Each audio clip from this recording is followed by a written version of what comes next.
Hello, students. Thank you for being here today. My wife, as I said, is getting jaw surgery, so I'm with her. But I'm recording this on Saturday, so I'm sorry that I have a mustache. For Halloween, I was Dr. Eggman with my son, who was Sonic, and honestly, the mustache looks ridiculous, but it was totally worth it. So, with that said, this is what you're doing today with the sub. First of all, you have this worksheet. This is at the front table. You're going to look at election day is Tuesday. And so you're going to be looking at the 2020 election and then looking at the polls on 2024. This document is in Google Classroom, so you can access it there. But basically, you're gonna look at the different demographics. In 10.3, we were talking about voter trends. We looked at non-voters, but then we're looking at what influences voting behavior. And so, in order to do that, you're going to look at how voters vote and see what their behavior is. So, you're going to be categorizing women, men, young people, evangelical Christian, whatever the group is. Okay. You want to, if you need to Google, you can just Google CNN 2020 presidential election exit polls, and that'll give you the information you want. And you basically just put the percentage in each section. Okay. The second part of this, we're then going to compare it to 2024. There are multiple links you can use from Pew Research. I want you to identify 3 changes in demographics. So say you notice that, say, women tend to vote Democrat.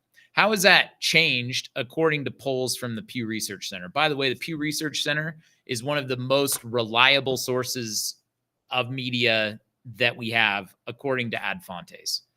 You might look at gender and race. You can look at any category you want.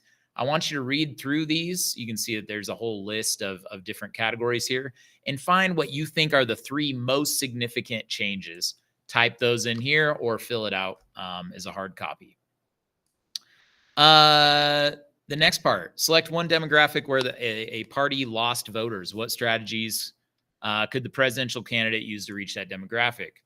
How do you reach young males? How do you reach old evangelical African-American females? What sort of tactics could be used as far as advertising goes? You've probably seen this. In one class, we talked about Kamala Harris has a Fortnite map.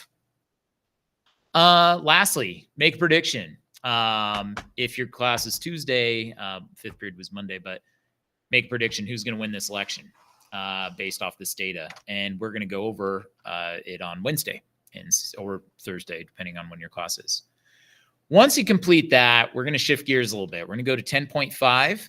10.5 is a similar thing. In order to get that voting demographic information, there's pollsters that do polls on people living in the country. They can't poll all 340 million Americans, but they do poll large sample sizes of thousands of people. Basically, you're going to go to 10.5 in your textbook, topic 10, section 5. There's a couple definitions I want you to be aware of. You basically answer those here. And then you are going to make a straw poll. Now, in order to do this last part, I want you to come up with questions. You need to come up with 3 questions. Is that what I said? Yeah, 3 questions that you would ask the opposing, the other class. So this is for Let's Play Politics. You are going to poll the class that you're running your campaign towards, okay? Everybody's going to come up with 3 questions. So as far as who's campaigning to who, December 5th will be the election day for 5th period. They're campaigning to my 7th period. So I'll be election day. 2nd period is campaigning to Miss Tanner's 7th period. 7th period of Dalebout is campaigning to 1st. 1st period's campaigning to 2nd.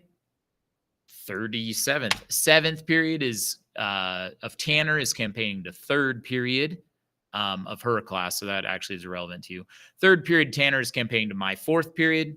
And 4th period is campaigning to 5th period. So if you need to pause that and look at it, you're going to be making a poll for whoever you're running to. You're going to be assessing what are their political attitudes? How do they feel about healthcare? How do they feel about gun rights? Whatever the thing is, you guys generate questions based on that. Now, This is the last part. Once all of that is completed, you want to think about what your campaign is all about. Just because the other class say is very anti-gun control, okay? That doesn't mean that your party can't take a strong stance on gun control. It just means you want to be aware of how to frame that and how to couch that message for the other class.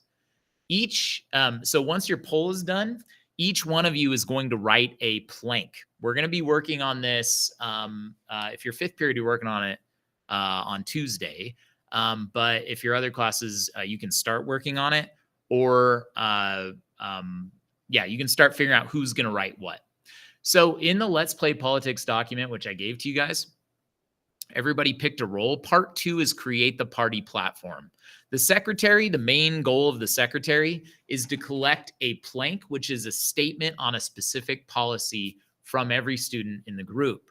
So, for example, your party may write, one of you might write a plank on taxes. We want to cut taxes, or we want to increase taxes on big corporations. And remember, this is all about Idaho. You might have getting rid of regulations. You might have providing healthcare in Idaho, maybe a state healthcare system. You might have something about elderly care, or protecting civil rights and civil liberties, whatever. You can look at these options. Pick something that you're passionate about that you can help, that you can write a plank on for your party. The candidate needs to be on the same page with these, though. So you don't want to give the candidate something that they're not going to be able to argue for, okay? So you might have to write a plank. Maybe I recommend finding one you're passionate about, but maybe it's like, hey, we just need somebody to write this plank. You're like, all right, fine, I'll write it from this perspective, even though maybe I disagree, but it's for the party. That's okay too. In that document you have, there's more at the front table, but it tells you how to write this plank. What I'd recommend doing is starting to write this plank, but when you guys receive your poll data from the other class, which will be either Thursday or Friday, you might make some modifications to what this looks like, okay? When you're done writing it, so it's about this long. This is the example is solid waste disposal recycling. I grade it based off this rubric, which you also have. But basically, you want to have these 4 parts for your plank. What is my plank title? What's my party stance on the issue? What's good and right about the issue? What does my party want to do about this issue? Want to do too. Whoops, I'm going to erase that. Okay, so just to recap, you guys are doing that worksheet. You guys are coming up with poll questions and giving it to your party chairperson. Party chairpersons, you are going to put it into this form, which is available on Google Classroom. You're going to make a copy of this, put all the questions you want into one form, share it with me so I can get it to the other class, okay? If you complete all of that, then you want to start working on your plank. If you start early on this, it's going to be a lot better for you. This actually is worth 20 points, so you think of this as like an MAF. Take a good amount of time with this, okay?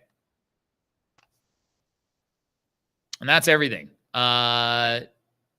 Be good to the sub. Have the sub text me if you guys are confused about anything.